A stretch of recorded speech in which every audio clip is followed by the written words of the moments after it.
Olá galera, bem-vindos a mais um vídeo aqui no meu canal. Sou o professor Alan e estarei apresentando para vocês mais um vídeo referente à disciplina Cálculo 3 e aqui nós vamos estar dando continuidade ao estudo das sequências convergentes. Então, gente, nos vídeos passados nós apresentamos duas situações. Em uma, tínhamos uma sequência que parecia se estabilizar em um valor, parecia convergir segundo a definição dada, e na outra, tinha uma sequência que aumentava indefinidamente, parecendo divergir. Por que eu falo a palavra parecendo? Porque nós utilizamos lá os recursos computacionais que são recursos limitados. Mesmo que os computadores hoje são muito potentes, mas da forma como a gente fez, por atribuição de valores, nós não podemos ter certeza do valor limite, porque o limite ocorre lá no infinito. E a gente analisou só até, sei lá, 10 mil termos, 100 mil termos, seja lá quanto for. Nunca vai estar perto do suficiente do infinito. Então, nesse vídeo agora, nós vamos começar a falar sobre teoremas que podem ser aplicados às sequências. Então, os teoremas a seguir apresentam a maneira formal de demonstrarmos se uma sequência converge ou diverge. Seu uso requer conhecimento de manipulações algébricas e limites. Então, nesse caso aqui, é mais ou menos voltar um pouquinho lá no cálculo 1. Tá certo? Embora, claro, aqui eu não vou botar limites muito complicados, né? Mas é mais para a gente ter a noção de que o que a gente viu lá no cálculo 1 está valendo aqui também. Embora possamos utilizar o computador para indicar uma possível convergência ou divergência, ele ainda carece de recursos para obter conclusões definitivas. Foi o que eu falei. Eu não afirmei em nenhum momento lá que as sequências eram convergentes pelo que a gente tinha visto lá computacionalmente. Eu até falei, ó, essa aqui vai convergir mesmo, essa vai divergir, mas não é por isso aqui não. Isso aqui só nos dá um caminho para que a gente possa, ao chegar lá ao final, falar, pô, beleza, realmente o computador estava apontando para a convergência, convergiu mesmo, que é o que a gente vai fazer nesse vídeo aqui. Então tem um primeiro teorema, que é um teorema que pega todo o cálculo 1 e fala, ó, velho, tá valendo tudo aqui em sequência. Então vamos a ele, ó. Se o limite de x tendendo a infinito de uma função na variável x é L, e eu tenho uma f de n igual a n, ou seja, eu peguei a minha função lá que está na variável x e eu passei para a variável n. Quando n é inteiro, então o limite da minha sequência, gerada a partir da função, também tem que ser L. O que ele está ali dizendo? A função ela funciona para qualquer número real, vamos supor. Porque eu estou botando aí para x tendendo a infinito, então a partir de um certo valor ela funciona para todo mundo. Para 3,4, 70,8, diferente da sequência que funciona só para 1, 2, 3 e tal. Então, se a função associada à sequência converge, mesmo x sendo qualquer valor, que está indo para o infinito, qualquer número decimal, não decimal, racional, não racional, então a sequência que só usa números naturais como entrada também tem que convergir. Isso quer dizer que limites como limite da soma lá do cálculo 1 vale, ou seja, limite da soma de duas funções, da função soma é a soma dos limites de cada uma, limite do produto é o produto dos limites, limite do quociente é o quociente dos limites, claro, respeitada a condição lá, que o quociente, o denominador tem que ser diferente de zero. Então, a gente aproveita tudo do cálculo 1 aqui, tá certo? Aqui eu até tenho um exemplo. O teorema 1 nos diz que, por exemplo, se o limite de x tendendo a infinito de 1 sobre x é zero, como visto nas aulas de cálculo 1, porque eu tenho 1 sobre um número que está crescendo indefinidamente, então eu posso repassar x para n e dizer que o limite desta sequência aqui vale zero também. Claro que tem uma diferença crucial. Faz sentido eu pegar aqui e jogar aqui 50,4, mas não faz sentido eu jogar aqui 50,4, porque aqui só entra números inteiros positivos. Inteiro, 50,4 não é. Então, de modo geral, sabemos que esse limite aqui é zero, foi o que foi usado aqui, ó, que é o limite de 1 sobre x elevado a r, se o r for positivo, isso vai dar sempre zero. Por quê? Porque se o r for positivo, esse x elevado a r é sempre um número que vai aumentar indefinidamente. Então, se eu tenho 1 sobre um número que está aumentando indefinidamente, o que eu posso afirmar? Pô, eu estou dividindo 1 por um número que cada vez é maior. Então, isso aí vai para zero. Sendo assim, podemos repassar a variável x para a variável inteira positiva n, certo? E temos um teorema 2, que é um teoremazão gigante, cheio de funções, mas assim, essencialmente é o mesmo teorema que você vê lá no livro de cálculo 1. Tá certo? Inclusive, as ferramentas que nós vamos utilizar aqui, algébricas, elas são muito parecidas com a que a gente utiliza lá. Tá certo? Então, o teorema 2 ele fala o seguinte: se a n e bn forem sequências convergentes e c for uma constante, um valor que não muda, então, o limite da sequência soma é a soma dos limites. Quer dizer, se eu conheço o limite de an e de bn, por exemplo, uma é 1 sobre n, a outra é 1 sobre n ao quadrado. Eu somo as duas, deu 1 sobre n mais 1 sobre n ao quadrado. Eu vou olhar essa sequência soma. vou calculando seus termos. É o mesmo que eu calcular o limite da sequência 1 sobre n, calcular o limite da sequência 1 sobre n ao quadrado e somar as respostas. É isso que ele está dizendo. Vale o mesmo para a subtração, vale o mesmo para multiplicar por uma constante, ou seja, eu tenho um limite de uma sequência que deu 10. Se eu multiplico todos os termos dessa sequência por 20, esse limite final vai dar quanto? 10 vezes 20, 200. É isso que esse resultado está dizendo. Limite do produto. Uma sequência vai para 2, outra vai para 3. Então, a sequência produto vai para quanto? Para 2 vezes 3. Vai para 6. Né? Ou seja, eu posso calcular cada limite separadamente. O mesmo para o quociente e o mesmo para a potência. Ou seja, se eu tenho a potência de uma sequência que eu sei para onde essa sequência está indo, então eu calculo primeiro o limite da sequência, depois elevo a potência só no final. Eu não preciso considerar a potência no meio ali do limite. Eu posso simplesmente calcular ali o limite da sequência. Deu 2, a potência é 4. Aí eu falo, não, já calculei o limite interno ali, deu 2, a quarta é 16. Ao invés de ficar considerando todo o tempo, todo mundo ali elevado à quarta, né, e ver para onde é que isso está indo. Beleza?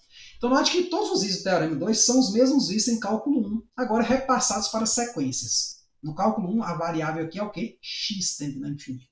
E aqui a n e bn são f e g de x. Tá certo? Aí aqui eu tenho 3 exemplos, eles estão ali no quadro, né? Vou até abri-los aqui, né? Aí a gente vai resolver ali, que eu acho mais fácil de explicar, depois a gente volta e repassa aqui. Eu tenho essa sequência aqui, que eu quero calcular o limite, n tendendo a infinito de n mais 1. Essa aqui, n sobre raiz quadrada de n mais 1. E essa aqui, ln de n sobre n. Certo? Então vamos calcular esses limites aqui só para repassar isso, né? Essas coisas do cálculo 1 aqui, beleza? Então, gente, tem aqui os 3 limites, estão aqui no quadro. Vamos calcular, depois a gente volta aqui no PC, né? Ali no PC e faz, né, essa checagem. Então, encontre esse limite aqui. Olha só, tanto esse limite como esse, eles vão usar técnicas parecidas, mas tem uma diferençazinha. Que esse limite aqui, ele é um pouquinho mais complicado porque ele tem uma raiz aqui, mas no final das contas a ideia é a mesma. Aí nesse terceiro aqui você vai ver uma variação aí de método, certo? Aí vale o seguinte, né? O máximo que você puder fazer de limites, né, lá do cálculo 1, que você ainda lembra, vai servir aqui. Embora aqui eu não vou pegar tão pesado nessa parte, porque assim, o meu objetivo aqui maior é que você entenda um conceito novo. Calcular limite a gente meio que já viu no cálculo 1, então não vai ser necessário saber tantos limites como você sabe lá, mas é importante, né, o conceito. Então, ó, nesse caso aqui, ó, gente, faltou um infinitozinho aqui, eu tenho assim, ó, limite de n tendendo a infinito de n sobre n mais 1. Olha, uma alternativa aqui é o seguinte. Eu posso tentar reescrever essa parte de baixo aqui da seguinte forma, ó.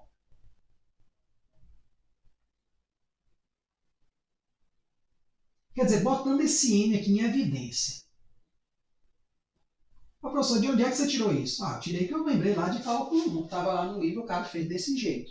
Claro que quando você vai fazendo isso, vai ficando mais fácil você enxergar, né? Então, quando eu puxo esse n, um n aqui para fora, então eu tiro o n daqui, mas aqui não tinha, ó, nesse 1 não tinha. Então o que eu faço? Eu crio um n aqui embaixo. Por quê? Porque se eu multiplicar de volta, ó, n vezes 1 é n vezes 1 sobre n é o quê? 1. Eu volto para a mesma coisa. Por que eu fiz isso? Porque eu posso cancelar esse cara com esse. Então esse limite aqui, ó, de n tendendo a infinito, né, pode ser repassado para isso aqui, ó. Cortei n com n deu 1 em cima e aqui embaixo ficou 1 mais 1 sobre n. O que acontece? Agora eu vou usar aquela regrinha lá que diz o quê? A gente viu para f de x, né, que o limite de x tendendo a infinito, né, de 1 sobre x elevado a r dava 0. Esse r aqui é qualquer número inteiro que for. Inteiro não, real, positivo. Aí eu lhe pergunto, o que está elevando esse n aqui a 1? Qualquer número que você tem, ele está sempre elevado a 1, certo? Então aqui, né, é como se estivesse elevado a 1 aqui. Você não precisa colocar porque é 1, né? É um padrão. Então, observe que se vale para x, a gente viu no teorema 1 que vale para n também. Então esse cara aqui, necessariamente, quando ele for para o infinito, o n, esse carinha aqui, ele vai para onde? Ele vai para 0. Então, o limite ele tem a propriedade que ele pode passar para dentro. Então, eu vou calcular o limite do 1, é 1 mesmo, que é uma constante. O limite desse 1 é 1 e o limite desse é 0. Então, no final das contas, isso aqui vai dar isso. Ó, 1 sobre 1 mais 0, que vai dar 1. Agora sim, a gente tem certeza do limite calculado lá no primeiro vídeo desse capítulo. que a gente suspeitava que ele ia para 1, agora a gente tem a certeza que ele vai para 1. Tá certo? Aqui agora nós temos um outro exemplo parecido com o de cima, só que tem alguns complicadores. Mas não chega a ser muito mais complicado, não. Então nós temos aqui o seguinte, ó, limite de n tendendo a infinito de n sobre raiz de n mais 1. Da mesma forma, vamos tentar aqui embaixo, né, fazer uma manipulação aqui para a gente poder sumir com essas variáveis n. Porque tanto nesse limite quanto nesse tem um problema, que é o seguinte. Quando esse n vai para o infinito, beleza, a parte de cima vai para o infinito. A parte de baixo também, porque infinito mais 1 não faz nada no infinito, nem costa. Então é infinito sobre infinito. Aqui é a mesma coisa. Ó. Se esse n vai para infinito, isso aqui está crescendo. E aqui eu tenho o infinito mais 1 para tirar a raiz quadrada. Até diminui um pouco, mas continua grande. Então, esse número aqui não é seguro por nenhum ponto. Então, é importante eu tentar dar um jeito de manipular isso aqui para poder cortar com esse cara aqui embaixo, fazer alguma coisa. Então, vamos, uma alternativa é fazer isso aqui. Ó. Em cima eu vou manter. Aí eu vou fazer o seguinte, ó, eu vou fazer o raciocínio mesmo daqui. Só que eu vou botar o n, claro, ele está dentro da raiz, né? Eu vou mexer aqui dentro da raiz primeiro. 1 mais 1 sobre n. Usei a mesma ideia anterior. Só que aqui agora eu estou fazendo isso dentro da raiz. Aí existe uma propriedade de raiz que diz o seguinte, que a raiz de A, raiz de B, quer dizer, tudo dentro da raiz, né? Vamos botar assim. Raiz de AB é raiz de A, raiz de B. Essa raiz aqui pode ser para qualquer índice, viu, gente? Em particular, a raiz quadrada, né? Que é o que a gente está trabalhando. Qualquer expoente que tiver aqui na raiz, né? Qualquer radical vale. Então, eu vou aqui separar em dois limites. N sobre. Aqui vai ficar raiz de N e o outro vai ficar raiz de 1 mais 1 sobre N, dentro da raiz. Então, continuando aqui, nós temos o seguinte. Esse cara aqui com esse, ó. Eu posso, de certa forma, fazer uma manipulação aqui. Antes, eu vou só escrever melhor um pouco. Ó. N tendendo a infinito de N sobre N elevado a meio, raiz de 1 mais 1 sobre N. Por que N elevado a meio? Porque agora eu tenho uma propriedade que diz o seguinte. A elevado a x sobre A elevado a y. Isso é A elevado a x menos y. Então eu posso pegar esse cara e fazer a subtração, ou seja, vai ser o limite de n tendendo a infinito de... Como aqui é 1 e aqui é meio, então eu vou trazer isso para cima ao invés de trazer esse n para baixo. Então eu vou ter o quê? N elevado a meio, 1 menos meio, né? Vou botar assim. Sobre, aqui embaixo vai ficar a raiz mesmo. 1 mais 1 sobre n. Aí, continuando aqui em cima, nós temos isso, ó. Limite de n tendendo a infinito de 1 menos meio vai dar meio positivo. É n elevado a meio sobre raiz de 1 mais 1 sobre n. Só que n elevado a meio é a raiz de n. Se eu quiser voltar para a raiz de novo. Raiz de 1 mais 1 sobre n. Olha, quando n varia para o infinito, gente, com certeza isso aqui varia para zero. Esse 1 fica 1 mesmo, não varia, né? E o raiz quadrado de n acontece o quê? Se você vai pegando números cada vez maiores, tirando a raiz. Essa raiz, embora não cresça tão rápido quanto os números, mas ela cresce também. Então isso aqui de cima vai para o infinito, ó. Então aqui eu tenho limite de n... Quer dizer, não preciso nem usar mais a palavra limite, né? A parte de cima foi para o infinito. Vou botar aqui entre aspas. A parte de baixo foi para a raiz de 1 mais 0. Né? Então essa parte foi para 0, aqui foi para 1. Então, raiz de 1 é 1, né? Então, vou botar aqui entre aspas, porque infinito não é bom ficar fazendo conta com ele. Sobre a raiz de 1, que é infinito. Certo? Então, esse é o cálculo que a gente faz meio que de cabeça. Você pode escrever, mas tome cuidado, né? Não é muito interessante escrever, porque é infinito, não é número, você não faz essa conta com ele. Mas é só para você ter uma ideia aqui. A parte de cima agora é diferente da anterior, porque anterior, em cima e embaixo está mudando infinito, que é o que a gente chama de indeterminação. Agora, eu só tenho infinito na parte de cima e tenho uma constante embaixo. Então, a gente já sabe, sendo essa constante positiva, que é a raiz, né, de 1, então, esse limite aqui é infinito positivo. Tá certo? Esses dois casos, eles são muito semelhantes. Perceba que, basicamente, o que eu fiz em um, eu fiz no outro. Só que aí você tem outras situações onde você não consegue puxar o n para fora. Por exemplo, Ln de n sobre n. Como é que você faz agora? Aí uma alternativa é você se lembrar lá do cálculo, existe uma regrinha que eu podia ter usado inclusive aqui e aqui. Aqui ficaria um pouco mais difícil de utilizar nesse limite, mas no primeiro ficaria bem fácil de fazer, que é o octal. Então, ó, utilizemos L octal. Né? Tem uma regrinha que diz o seguinte, o que o octal diz? Que o limite de x tendendo a infinito de f de x sobre g de x é igual a o limite de x tendendo a infinito de f' de x sobre g' de x. Claro, desde que isso aqui seja uma indeterminação, por exemplo, 0 sobre 0, infinito sobre infinito, algo indeterminado. Então, se eu perceber que esse limite aqui geral está dando uma indeterminação, vou até circular o limite todo, né?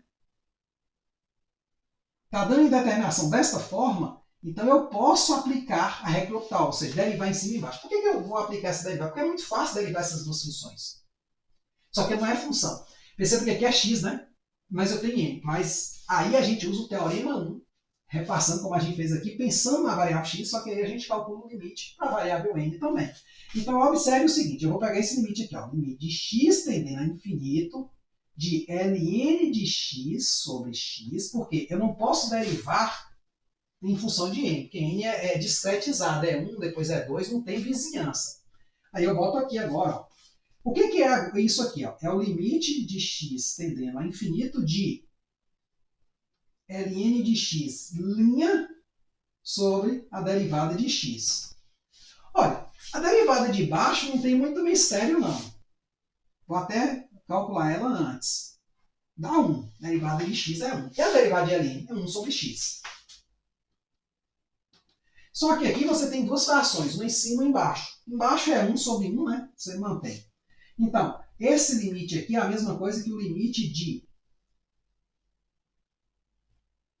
x tendendo a infinito de 1 sobre x, mantém a primeira e multiplica pelo inverso da segunda. O inverso de 1 é 1 sobre 1 mesmo. Então dá isso aqui, ó. Limite de x tendendo a infinito de 1 sobre x. Esse limite vai para onde, gente? Se o x está indo para o infinito, ou seja, 1 sobre um número muito grande, vai para 0. Aí, se você usar o teorema 1, implica o quê? Que o limite de n tendendo a infinito de ln de n sobre n é igual ao limite de n tendendo a infinito de ln de x, quer dizer, n não, né? X, ó, sobre x, que é 0. Então, essa aí é uma sequência que ela converge e usamos outro método. Aí, assim, lá nos livros de cálculo 1 tem vários exemplinhos, né? Eu não vou estar me pegando muito pesado nessa parte, né? Já passamos o limite, mas é importante você saber que você aproveita o que você estudou lá em cálculo 1 aqui no cálculo 3. Tá certo? Vamos só repassar ali, ver se tem alguma informação adicional, vai que tem alguma coisa, né? Um gráfico no computador, alguma coisa para a gente estar fazendo. Embora, assim, se eu não me engano, não tem gráfico, mas tem os programas com os gráficos antigos. Então, o que você pode fazer? Pegar essas funções aqui e usar os códigos usados no vídeo passado, né, para você estar vendo a questão gráfica, a questão se a convergência de fato, né, a parte geométrica ali, gráfica, está batendo, ou os valores de fato estão se aproximando do que diz se aproximar. Então, ó, perceba, foi feito isso aqui, aí botei em evidência, né, como a gente fez ali no quadro, aí ficou isso. Aí aqui você pode passar a palavra limite para cada um dos pedaços das funções, né? Por que pode isso, gente? Por que eu posso daqui chegar aqui? Por causa desses resultados aqui, ó. O que ele diz? Que o limite de um quociente é o quociente dos limites. Então, primeiro eu calculo o limite dessa coisa aqui mais o limite do de baixo.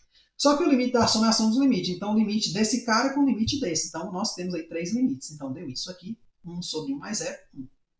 Analogamente, fizemos a mesma coisa aqui, né? Então, puxamos um n em evidência, tiramos aí uma raiz. Aqui eu já fiz ele um pouco mais rápido, né? Ao invés de botar raiz de n sobre raiz desse cara aqui, eu já botei logo n elevado a meio, né? Ganhou um tempinho com isso. Aí quando você simplifica esse cara aqui com este, ó, aí dá isso aqui em cima. Aí esse limite aqui é o quê? Você passa o limite para cá, passa para cá e para cá. Como aqui em cima deu infinito, aqui vai dar 1 e aqui vai dar 0. Então, aqui vai dar o quê? no final das contas vai dar esse limite sobre 1 mais 0, que é esse limite sobre 1, mas que é o limite da raiz de um número. Raiz de 4 é 2, raiz de 9, vamos pensar, né, em números, digamos assim, números só inteiros, né, que tem raiz inteira, né?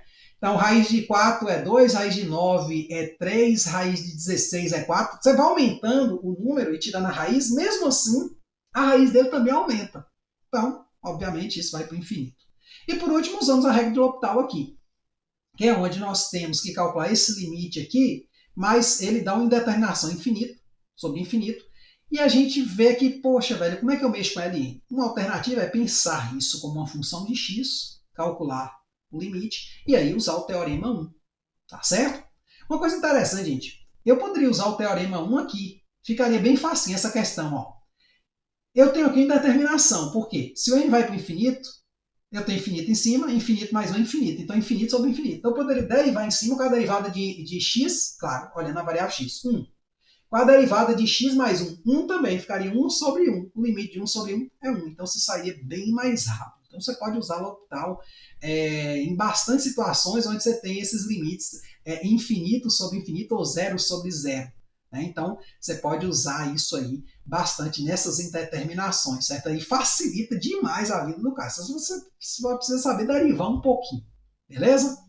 No próximo vídeo a gente vai estar falando mais alguns teoremas, fazendo mais exemplos. Aqui só para fechar o vídeo tem uma observaçãozinha, eu coloquei sobre a regra de L'Hopital, quando aplicar ela, viu? Então tome cuidado, você não pode sair aplicando em qualquer sequência, beleza? Só naquelas que dão 0 sobre 0 ou infinito sobre infinito. Então ele diz que esse limite aqui, ó, desse quociente é o mesmo que o limite do quociente das derivadas de cada uma das funções. Tá certo? Então é isso aí. Espero que vocês tenham entendido. Espero que tenham gostado. Qualquer dúvida, gente, só colocar nos comentários. Muito obrigado. Até a próxima.